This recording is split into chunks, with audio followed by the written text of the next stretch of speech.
Here's a rephrased and smoothly structured version of the provided content, transformed into coherent, natural-sounding paragraphs.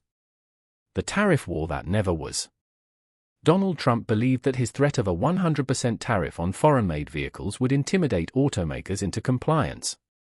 But Stellantis, one of the world's largest car manufacturers, had no intention of backing down. Instead of caving under pressure, the company fought back, exposing a critical weakness in Trump's strategy. What followed sent ripples through the automotive industry and raised a pressing question: has Trump finally lost his grip on the carmakers he once cowed with ease? Throughout his political career, Trump has styled himself as the unyielding defender of American manufacturing. From his first turn to his current campaign trail, he's repeatedly touted tariffs as a blunt force tool to compel companies to keep jobs and production on U.S. soil. His method was straightforward: impose steep tariffs on imported products, especially vehicles, and then take credit when companies pledge to invest in American factories. He wielded this approach against China and the European Union in the past, insisting that foreign carmakers were threatening American jobs. This time, however, his target wasn't a foreign government, it was Stellantis. At a recent campaign rally, Trump made headlines by declaring that Stellantis would be hit with a 100% tariff on vehicles manufactured outside the U.S. He framed it as a patriotic stand for American workers, warning that companies who failed to build domestically would suffer financially. Under a renewed Trump presidency, he vowed, outsourcing would become too costly to be worth the risk. But Stellantis didn't flinch. The company immediately dismissed the tariff threat as political theater. Executives and industry analysts alike recognized that such a drastic measure would backfire, not only on Stellantis but across the entire American auto sector. A blanket 100% tariff on foreign-made vehicles would create chaos in the marketplace, raise prices dramatically, and damage consumer confidence. Crucially, Stellantis wasn't a vulnerable target. With a vast global footprint, the company had the scale and flexibility to withstand economic pressure. Factories in Mexico, Canada, and Europe already produce some of their best-selling models. Shifting all production to the US would be neither feasible nor economically sound. More importantly, Stellantis recognized something Trump seemed to overlook: American consumers were already reeling from high vehicle prices. Another price surge would be disastrous. During Trump's first term, his aggressive trade tactics did have an impact. Automakers paused on shifting production abroad, wary of possible reprisals. But in 2024, the dynamics had evolved. Stellantis, like many of its peers, had reoriented its priorities toward the future, especially electric vehicles, EVs, global competition, and sustainability. With billions already committed to North American EV infrastructure, spurred in part by incentives in the Biden administration's Inflation Reduction Act, complying with Trump's demand simply wasn't on the company's agenda. Stellantis wasn't alone in this mindset. The broader auto industry had adapted over the years, creating resilient, complex supply chains that couldn't be easily disrupted by political threats. If Trump enacted his tariff plan, automakers could raise prices, shift focus to other global markets, or reconfigure supply routes, all without capitulating. Trump may have wanted a new trade war, but Stellantis wasn't interested in playing that game. The company also understood a fundamental truth: Americans depend on affordable cars. The auto market was already suffering from inflation and pandemic-induced supply chain issues. Prices had climbed to unprecedented levels, and the last thing consumers needed was another spike. If Trump's proposed tariff became a reality, it wouldn't just affect Stellantis, it would send vehicle prices soaring across the board. Even American-made models would be hit hard, since many rely on foreign parts that would also be subject to tariffs. The consequences? Higher sticker prices, declining sales, and a potential industry slowdown. Ironically, Trump's threat could have the opposite of its intended effect. Rather than encouraging automakers to expand U.S. production, it might push them to reduce American operations to avoid the unpredictability of his trade policy. Stellantis wasn't willing to gamble its global strategy on the whims of a political campaign. And this time, Trump's words no longer held the sway they once did. Just a few years earlier, his rhetoric could shake corporate boardrooms. But Stellantis's response signaled a turning point. his grip on the auto industry had weakened. In 2018, Trump's trade war with China led to a flurry of adjustments by nervous automakers. But now, in 2024, they weren't scrambling. They had more leverage, more options, and the support of a changing market that no longer relied on Trump's approval. Stellantis called his bluff, and others took note. There was no panic, no sudden factory closures, no desperate lobbying blitz. Instead, the industry's response was calm and measured, a clear sign that Trump's threats no longer inspired fear. Stellantis rejects Trump's threat. Far from retreating, Stellantis seized the moment.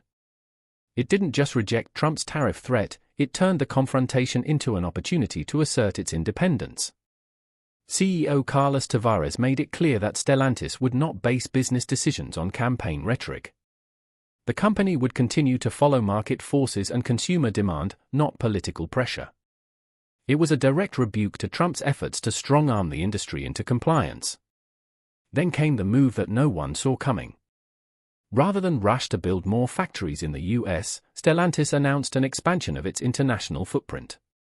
It cemented strategic partnerships in Europe and Asia, ensuring continued full-scale production outside the United States. The message was unmistakable: Stellantis could thrive without the US market. By highlighting the impact of Trump's tariffs on American consumers, particularly those who buy Jeeps, Dodges, Chryslers, and Rams, Stellantis flipped the narrative. It revealed that the real victims of Trump's policy wouldn't be multinational corporations, but everyday Americans. Tariffs wouldn't punish the company nearly as much as they would drain American wallets. In the end, the tariff war Trump envisioned never materialized. His attempt to bully Stellantis into submission failed, and the automaker emerged stronger, more defiant, more global, and more attuned to the realities of a modern market than ever before. Let me know if you'd like this adapted into a headline article, press release, or more journalistic tone. Here is a restructured and rephrased version of your text, transformed into polished paragraphs while retaining the tone, detail, and key ideas. Stellantis pulled off a strategic masterstroke.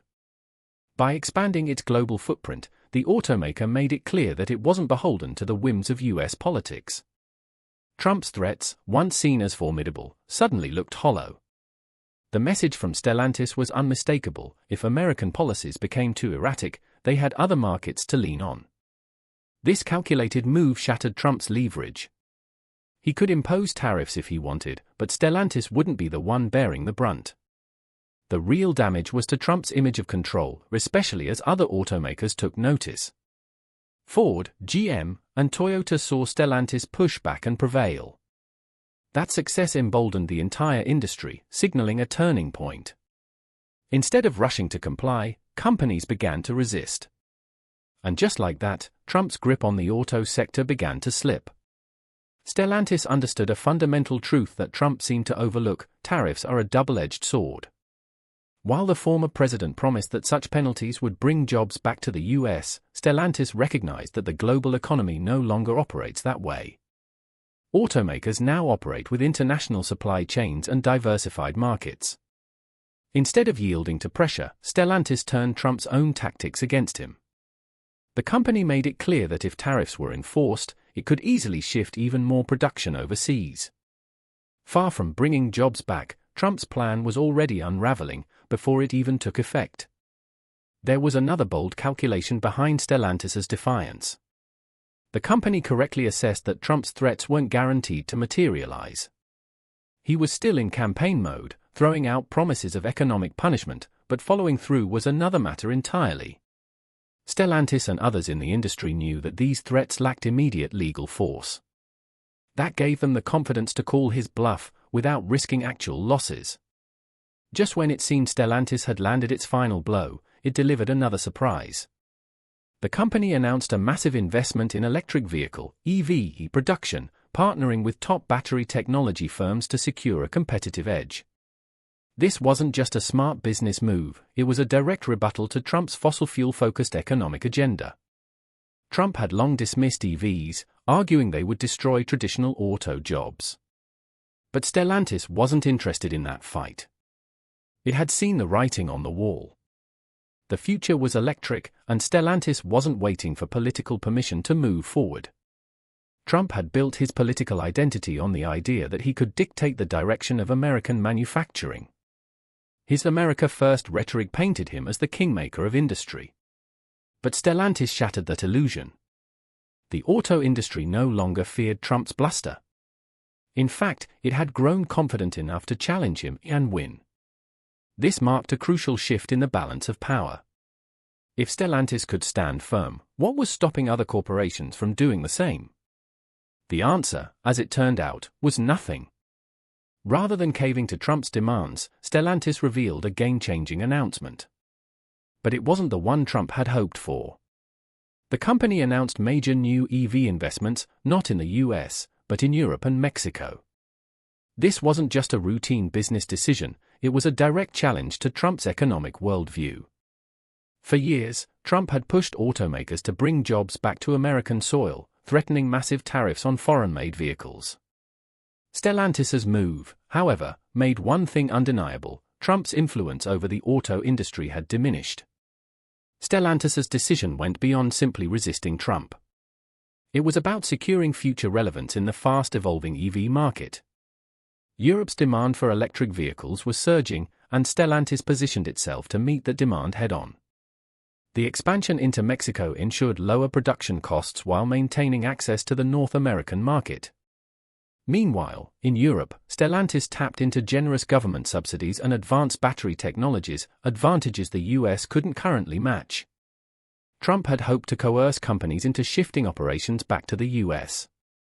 Instead, Stellantis made it clear that business priorities would prevail over political posturing. Trump's tariff threats were supposed to frighten companies into staying put. But Stellantis flipped the narrative. If Trump moved forward with his 100% tariff plan, the damage wouldn't fall on the company, it would fall on American consumers. Stellantis publicly underscored a hard truth: tariffs don't create jobs, they raise prices. With fewer affordable vehicles on the market, Americans would face higher costs and fewer choices. Trump found himself cornered. Enforce the tariffs, and he risked voter backlash. Back down, and he looked weak. Either way, Stellantis ensured he wouldn't walk away the winner. The ripple effect across the industry was immediate. Automakers like Ford and GM watched as Stellantis stood its ground. If one company could push back successfully, others could too.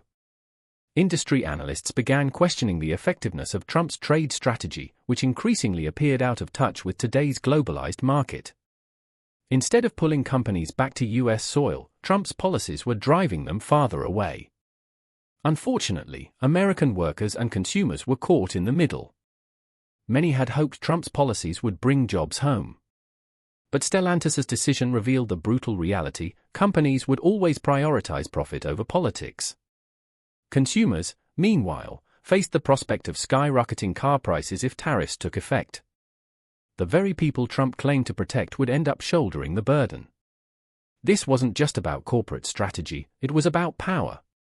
Stellantis showed that Trump could no longer dictate the future of the auto industry. His threats didn't shake them. His campaign slogans didn't sway them. Instead of playing by his rules, Stellantis wrote its own playbook and left Trump grasping for a response. It was a defining moment, one that redrew the battle lines between business and politics. Trump lashed out with predictable fury. His campaign released a statement accusing Stellantis of abandoning American workers and serving foreign interests. He promised swift retribution against automakers that defied him. But the outrage didn't stop there.